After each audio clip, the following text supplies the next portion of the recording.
जय श्री गणेश। नमस्कार, मैं आचार्य संजय द्विवेदी वृश्चिक राशि का नवंबर माह का मासिक राशिफल लेकर आपके सम्मुख उपस्थित हूँ। ये नवंबर माह वृश्चिक राशि के जातकों के लिए किस प्रकार का रहेगा, किस प्रकार लाभ मिलेंगे, कौन सा भाव अत्यंत प्रबल हो रहा है तथा कहाँ पर समस्या आ सकती है तथा उसका क्या निराकरण है, संपूर्ण विश्लेषण मैं करने जा रहा हूं। वृश्चिक राशि के जातकों के लिए ये मैं बताना चाहता हूँ कि ये राशिफल आपके चंद्र राशि पर आधारित है, परंतु जिन जातकों का वृश्चिक लग्न है उनको भी राशिफल अवश्य देखना चाहिए। नवंबर माह में प्रारंभिक समय में जो ग्रहों की स्थितियां वो इस प्रकार होंगी। तृतीय भाव में मकर राशि में शनिदेव होंगे। पंचम मीन राशि में गुरुदेव बृहस्पति का गोचर चल रहा होगा। षष्ठम भाव में राहु का गोचर होगा तथा अष्टम भाव में स्वयं लग्न के स्वामी मंगल होंगे। इसी प्रकार से जो द्वादश भाव है तुला राशि, वहां पर चतुर्ग्रही योग चल रहा होगा, जहां पर सूर्य होंगे, शुक्राचार्य होंगे, बुध होंगे तथा केतु का गोचर चल रहा होगा। 11 नवंबर को शुक्राचार्य का राशि परिवर्तन हो जाएगा। शुक्राचार्य द्वादश भाव से निकलकर लग्न में प्रवेश करेंगे। 13 नवंबर को बुध का भी राशि परिवर्तन होगा। बुध द्वादश भाव से निकलकर लग्न में प्रवेश कर जाएंगे तथा 13 नवंबर को ही लग्न के स्वामी का राशि परिवर्तन हो जाएगा। ये वक्री अवस्था में आएंगे तथा अष्टम भाव से निकलकर सप्तम भाव में प्रवेश करेंगे। 16 नवंबर का सूर्यदेव का राशि परिवर्तन हो जाएगा, जो कि इस राशि के लिए प्रबल कारक है।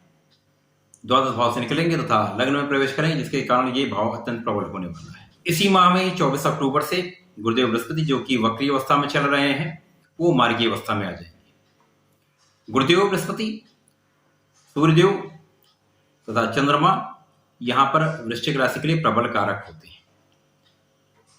अब जो प्रारंभिक समय में जो ग्रहों की स्थितियां हैं, वहां पर कर्म भाव के स्वामी जो कि सूर्यदेव हैं वो भी द्वादश भाव में है। लग्न का स्वामी स्वयं अष्टम भाव में है। इसी प्रकार से जो यहाँ पर आपके लाभ के स्वामी होते हैं बुध, वो भी द्वादश भाव में है। शुक्राचार्य स्वयं की राशि में है, अपने ही भाव में है, परंतु ये सप्तम भाव के भी स्वामी, तो कहीं ना कहीं आपके कर्म का भाव भी प्रभावित हो रहा है, आपका पराक्रम भी प्रभावित हो रहा है। वैवाहिक संबंधों में कहीं ना कहीं कुछ समस्या, कुछ स्वास्थ्य समस्या हो रही है। आपके स्वास्थ्य में भी कहीं ना कहीं कुछ निर्बलता अवश्य बनी हुई है। इसी प्रकार से जो आपके लाभ का भाव है वो प्रभावित हो रहा है। लग्नेश जो कि अष्टम भाव में है, वो मिथुन राशि में, बुध की राशि में है, तो ये भी एक समस्या का कारण बन रहा है, जिसके कारण आपके स्वास्थ्य में भी कहीं ना कहीं यदाकदा समस्याएं बनी हुई हैं। मंगल चूंकि ये ऊर्जा का स्रोत है, यहां पर ये प्रबल शक्ति का संचार करते हैं। अगर ये ही कहीं ना कहीं निर्बल होंगे तो कर्म भी प्रभावित होगा, आपका परिश्रम प्रभावित होगा, आपके कार्यों में कहीं ना कहीं निर्बलता आ जाएगी, आपकी कॉन्फिडेंस में कमी आ जाएगी। अब यहाँ पे कॉन्फिडेंस के कारक जो सूर्यदेव हैं वो भी द्वादश भाव में है, तो यहाँ पर आपका मन भी विचलित रहेगा। यहाँ आपका जो आभा मंडल है उस पर भी इसका प्रभाव पड़ेगा, जिसके कारण आप उतने प्रभावशाली नहीं दिखेंगे। यहाँ लाभ की मात्रा भी कम होगी, आपका परिश्रम अधिक होगा। आप यहाँ पर यथाशक्ति परिश्रम करेंगे, परंतु परिश्रम का पूर्ण लाभ आपको नहीं मिलेगा। परंतु इस राशि के जो प्रबल कारक गुरुदेव बृहस्पति हैं उनकी अच्छी स्थिति है, क्योंकि ये धन भाव के भी स्वामी हैं, ये आपके पंचम के भी स्वामी। धन तथा पंचम के स्वामी का स्वयं की राशि में त्रिकोण में होना, ये आपके लिए सबसे बड़ा एक प्लस पॉइंट है। यहाँ पर गुरुदेव बृहस्पति ने आपको यहाँ पर पूरी तरह से संभाल कर रखा हुआ है। गुरुदेव बृहस्पति जो कि पंचम भाव में ही स्थित है, यहाँ पर ये आपके भाग्य को भी प्रबल कर रहे हैं, कहीं ना कहीं ये आपकी लाभ की मात्राओं को बैलेंस कर रहे हैं। तो जो व्यय की अधिकता है वहां पर आय का स्रोत भी बन रहा है, तो आय भी आ रही है और व्यय भी हो रहा है। यहाँ संचय नहीं हो पा रहा है, परंतु लाभ की मात्रा बनी हुई है। कार्यक्षेत्र पर गुरुदेव की दृष्टि का प्रभाव नहीं पड़ रहा है, इसलिए कहीं ना कहीं कार्यक्षेत्र कुछ बाधित भी हो रहा है। कार्यक्षेत्र में कुछ निर्बलता भी आ रही है, क्योंकि यहाँ पर राहु का प्रभाव पड़ रहा है, तो राहु की दृष्टि का प्रभाव यहाँ पर निर्बलता अवश्य दे रहा है। यहाँ पर अपने सहयोगी जनों से अथवा अपने सुपीरियर से कहीं ना कहीं वाद विवाद की स्थिति बनती है। यहाँ पर भ्रम की एक स्थिति बनती है, अनड्यू प्रेशर की भी स्थिति बनती है, तो यहाँ आपको बहुत संयम रखना होगा। अब चूंकि लग्न का स्वामी अष्टम में है, तो यहाँ पर क्रोध की मात्रा भी बढ़ जाती है, आपकी वाणी का भाव भी कहीं ना कहीं प्रभावित होता है, जिसके कारण असंयमित हो जाते हैं, अनियंत्रित हो जाते हैं। क्रोध की मात्रा बढ़ने से वाद विवाद बढ़ता है, इसके कारण आपको यहाँ पर हानि की संभावना दिखती है। तो आपको बहुत संयमित रहना होगा, इस समय को बहुत सरलता से, बहुत नियंत्रित होकर आपको चलना होगा। जैसे ही यहाँ पर 11 नवंबर को शुक्राचार्य अपनी राशि का परिवर्तन करेंगे, शुक्राचार्य द्वादश से निकलकर लग्न में आएंगे।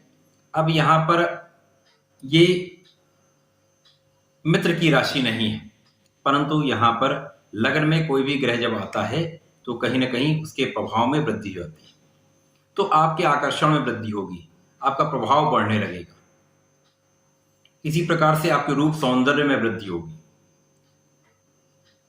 13 नवंबर को बुध का भी राशि परिवर्तन हो जाएगा, बुध लग्न में प्रवेश करेंगे। अब लग्न में दो प्रबल ग्रहों का यहाँ पर संयोग बनेगा।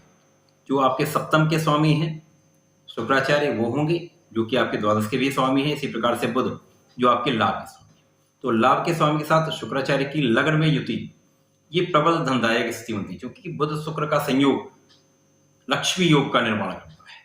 यद्यपि ये मित्र की राशि नहीं, परंतु यहां पर इसका लाभ आपको अवश्य मिलेगा। यहां 13 नवंबर को ही जो लग्नेश हैं स्वयं मंगल वक्री अवस्था में आ जाएंगे, सप्तम भाव में प्रवेश कर जाएंगे।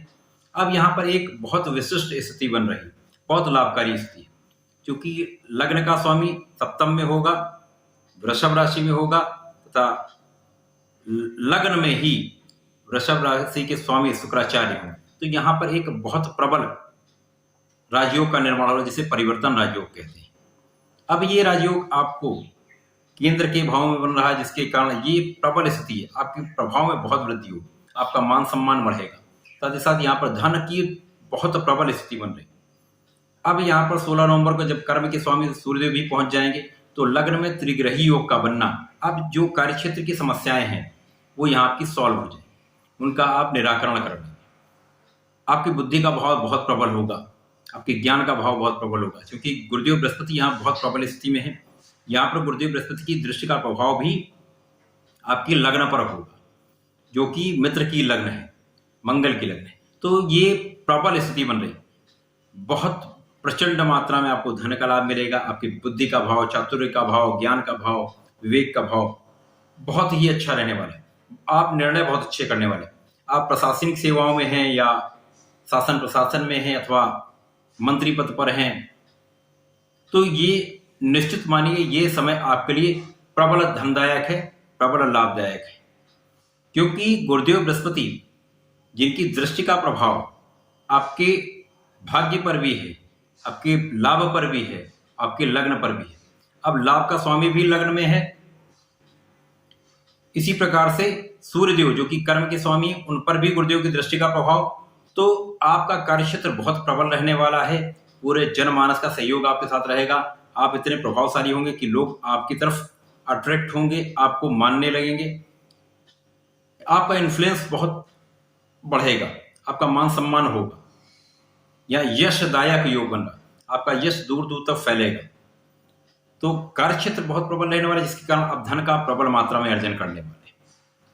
इसी प्रकार से यहां पर यदि देखा जाए तो जो शनिदेव हैं वो आपके पराक्रमेश भी हैं, आपके सुखेश भी, उनकी भी स्थिति प्रबल है, क्योंकि उनका इस समय मार्गीय अवस्था में आना, आपके केंद्र की तरफ उनका गमन प्रारंभ हो चुका, तो आपके सुख साधनों का आपको लाभ मिल रहा है। शनिदेव जनता का भी प्रतीक है, न्याय का भी प्रतीक है, तो यहां पर आप बहुत अच्छा निर्णय लेने वाले हैं, जिसका लाभ बहुत सारे लोगों को मिलने वाला है। तो इसका लाभ जब लोगों को मिलेगा तो यहाँ आपको बहुत बड़ी जनमानस का सपोर्ट भी आपको मिलने वाला है। यदि आप जनप्रतिनिधि हैं, सरकार में हैं, तो निश्चित रूप से आप बहुत अच्छा करने वाले हैं। या आप किसी भी व्यापार में हैं तो यहाँ बहुत बड़ा लाभ लेने वाले हैं, बहुत बड़े स्तर पे आप कार्य करने वाले हैं। प्रारंभिक स्थिति में, प्रारंभिक समय में आपके साथ स्वास्थ्य समस्या भी होंगी, यहाँ पे आपका स्वास्थ्य भी अच्छा रहेगा, आपके ज्ञान का भाव भी अच्छा रहेगा, आपके जीवन साथी के साथ संबंध भी बहुत अच्छे रहने वाले हैं, या प्रेम संबंध भी आपके अच्छे रहने वाले हैं। तो समस्त स्थितियों को देखते हुए ये समय आपका प्रबल भाग्य कारक है, लाभदायक है, तो धनदायक है। तो इस समय का आपको लाभ लेना चाहिए। वृश्चिक राशि के जातकों के लिए मैं सदैव कहता हूं कि ये मंगल की राशि है। यहाँ पर शनिदेव का भी प्रभाव पड़ने वाला है, जिसके कारण आपको नियमित रूप से संकट मोचन की शरण में रहकर हनुमान चालीसा का पाठ करना चाहिए तथा यदि प्रत्येक मंगलवार को आप बजरंग बाण का एक बार भी पाठ कर लेते तो ये आपके लिए बहुत ही लाभदायक होगा। आपके जीवन में समस्त संकटों का यहाँ पर हरण होगा और आप बहुत लाभ लेंगे। तो ऐसा करें, इसका लाभ लें। धन्यवाद, नमस्कार।